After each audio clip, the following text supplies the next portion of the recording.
Senator Welch, you may conclude.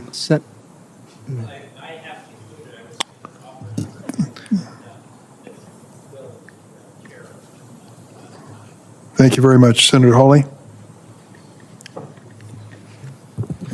Thank you, Mr. Chairman. Ms. Berry, let me just start with you. You said in response to a question from, I think it was Senator Graham, you praised the protests going on campuses. I just want to make sure I got this right, so you correct me now, as a national organic human rights movement.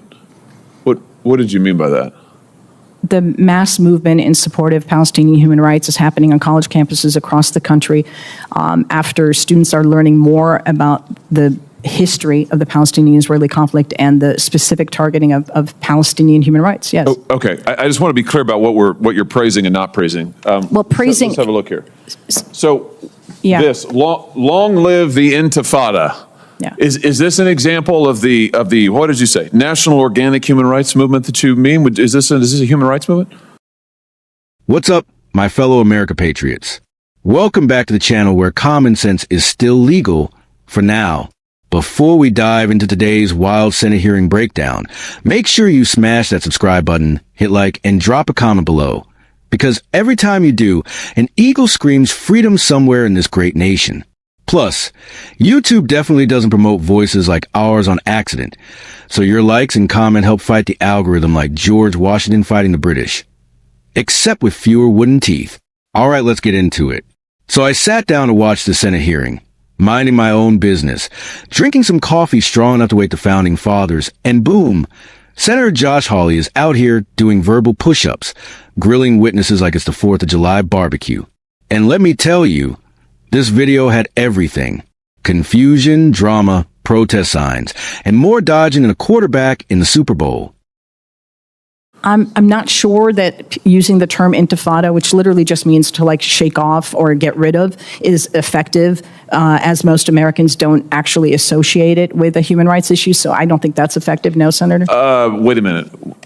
You don't think it's effective, but you would agree that this is calling for the destruction of the state of Israel. This is after the No, Senator. No, it's not. This isn't calling for the killing of Jews. I don't know that person, and I don't know that sign. So you don't know what this means?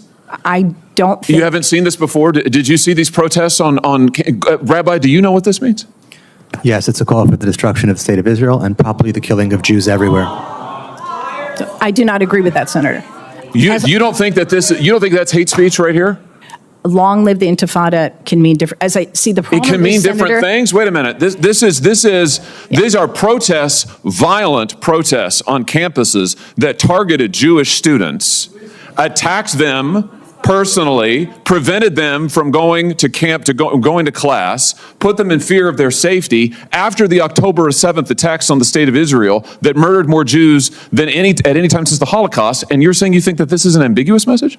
I'm saying that any student targeted on campus, a Jewish student. Will you condemn this right here? Right here. Long live the Intifada. Will you condemn that? I'm condemning Jewish students on a campus is being targeted, and the Office of Civil Rights should successfully be given funding. Will you condemn this as hate speech? I think that can be hate speech, but I don't think it's automatically hate speech. The problem is that there's nuance I'm trying to introduce to this conversation. What's the nuance when these people are marching and calling for Jews to be killed? Sir, because intifada also means uprising for Palestinians. The way it's ambiguous, so it's hard to say. Well, my gosh. Okay, let's try another one. What about this? Please, audience will please. Oh yeah, I mean that's fine. We know what you think, right? Exactly. I mean, I think you've made it clear. Those who were cheering earlier when Senator Cruz was asking about the attempts to destroy and kill Jews.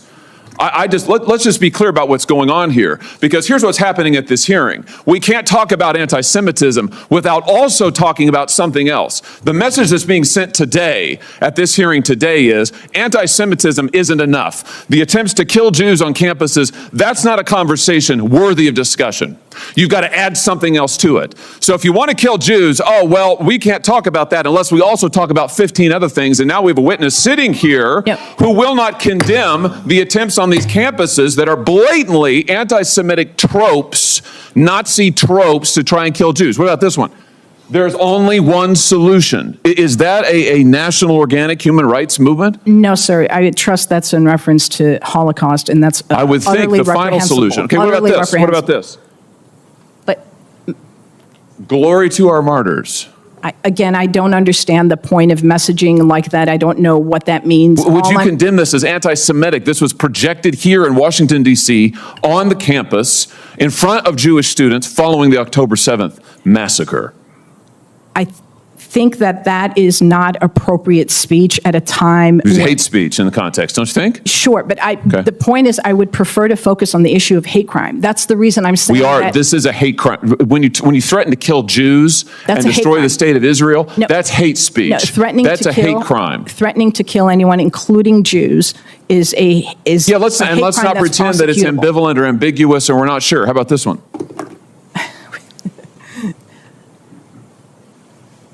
Free Palestine from the river to the sea. That's not hate speech, sir. You don't think that this is a call for the destruction of the state of Israel? Again, I can speak to what I think, which is amazing because I'd love to talk about what I think, but I really think the focus of our hearing You don't should think be that the after growing the problem October of hate 7th crime. attacks, when this was projected in front of a group of Jewish students right here in the District of Columbia, you don't think that's an attempt to intimidate them and call for the destruction of the state of Israel? Focusing on hate crime, I would say if Just that yes or were no? displayed on a synagogue, then it's a hate crime. If it was displayed on a Hillel, then it's a hate crime. If it's displayed elsewhere, I trust its speech. Well, and then we wonder why our students are confused. Rabbi, let me just ask you, are you confused about this message? I'm not confused, and I'll add that even if it was ambiguous and could mean different things to different people, Senator, can you imagine if there was a phrase that also meant kill all the black people? Would we be okay with projecting it because it might also mean something else to someone else? No, I mean, well said, well said. I'm almost done, Mr. Chairman, but let me just ask, since the witness talked about a national human rights movement, let me just ask about a couple others. University of North Carolina chapter of Students for Justice in Palestine claimed, "It is our moral obligation to be in solidarity with the dispossessed, no matter the pathway to liberation they choose to take. This includes violence." Would you condemn that? I'm sorry, was that for me? Yes. It is our moral obligation to be in solidarity with the dispossessed, no matter the pathway to liberation they choose to take. This includes violence. You condemn that? I certainly condemn violence. Good. You condemn that statement? I condemn violence. I have no interest in engaging in this back and forth about individual statements of students. You know what? I do have an interest in it, and here's why. Senator, what I just your read to time has you, the expired. United States Senate unanimously condemned this rhetoric. And unless we take a stand now on this rhetoric, on this specific rhetoric out of the mouths of these students that you have called National Organic Human Rights Movement protesters, we are going to send the message that trying to kill Jews on campus, trying to prevent Jews from going to class on campus is just okay. It's just another viewpoint. Senator, It's your not time is just expired. another viewpoint. And Never frankly, what okay. you're trying to do here Senator, today, I your think time is has wrong. expired. Deeply wrong, sir. Senator Kennedy. Thank you, Mr. We got a witness, Maya Berry, who came in calling these campus protests a national organic human rights movement. And look, nothing wrong with caring about human rights. That's great. That's American. That's apple pie. But when Senator Hawley asked her about specific phrases from these protests, suddenly everything became nuanced. My friends, I love nuance, especially when it's on a steak cooked medium rare. But that hearing had enough nuance to fill a philosophy textbook. Senator Hawley pulls up one of these protest signs, asks, "Is this part of that national organic human rights movement you're praising?"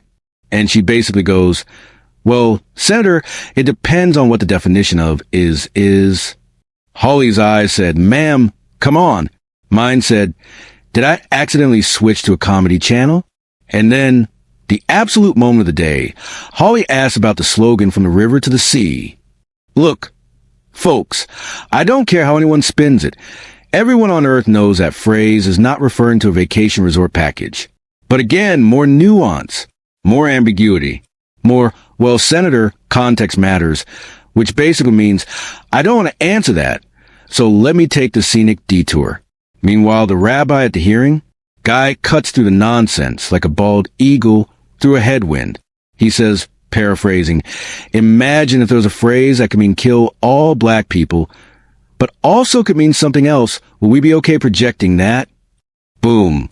Mic drop moment from the rabbi. And he wasn't wrong.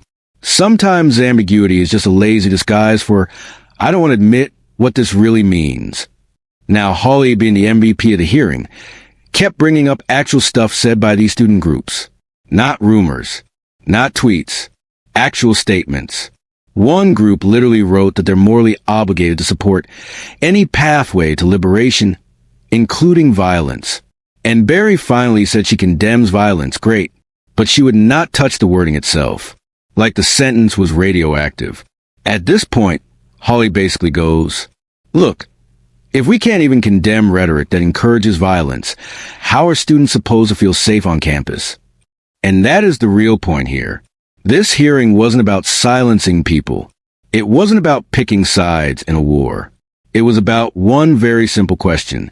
Should threats, or language that obviously sounds like threats, be okay on American campuses? Senator Hawley said absolutely not. And on this channel, we agree, because safety matters. Truth matters. And pretending obvious things are mysterious riddles does not help anyone. Also, every time Hawley asked a yes/no question and got a 3-minute answer, I swear a founding father rolled in his grave. Anyway, America Patriots, if you enjoyed this breakdown, hit that subscribe button like you're ringing the Liberty Bell. Drop a comment below telling me, do you think the witness was genuinely confused or just doing some Olympic-level political gymnastics? And don't forget to like the video. It helps push this content out to more patriots and triggers exactly the right people. It's a win-win. Until next time, stay strong, stay free, and stay loud, my friends. God bless you, and God bless the United States of America. America Patriots out.